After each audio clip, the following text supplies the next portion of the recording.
सरिला कार्तिक मास आज सारा ओडिशा पड़ुछि छाड़ खाई। लोकों विश्वास रही जे कार्तिक मास एक पवित्र मास। एही मासरे सेवा धर्म कले पुण्य मिले।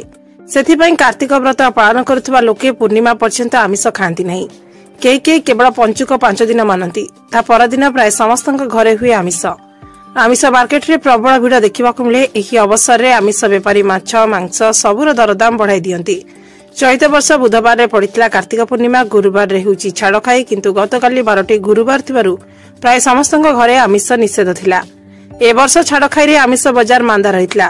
सेथिपई अर्थात शुक्रवार छाड़ खाई पालन हेबो। चलित वर्ष 7 कोटी टंकार व्यापार पई आशा रखिसंती आमिष व्यापारी। गत वर्ष छाड़ खाई रे ट्विन सिटी रे 8 कोटी रु ऊर्ध्व टंकार आमिष व्यापार होइतला।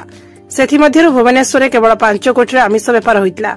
एथरक उभय सहरे 10 कोटी व्यापार हेबो बोली आकलन करा जायछि। किछि तथ्य अनुसार ओडिया साधव पुओ माने नौ वाणिज्य करिबा पई एवं केउट माने समुद्र को माछ मानिबा पई एही समय यात्रा आरंभ करुथले। सेमानंकु मेलानी देबा पई आयोजन करा जाउतबा भोजी रे आमिष खाद्य रहउतला। छाड़ खाई एही परि भाबरे आरंभ होइथाय पारे बोली लोकमत रहिछि। वर्षर एही समय माछ माने समुद्र तटको आसंती। माछ अमल मध्ये होइथाय। किछि मतरे छाड़ खाई शीत ऋतु रे आरंभ होइथाय। शीत दिन रे मांसरे स्नेहसार और आर्द्रतार अनुपात भल रहुतबारु शीत दिने आमिष खाइबा सबुठारु भल। Bureau report, Shri news.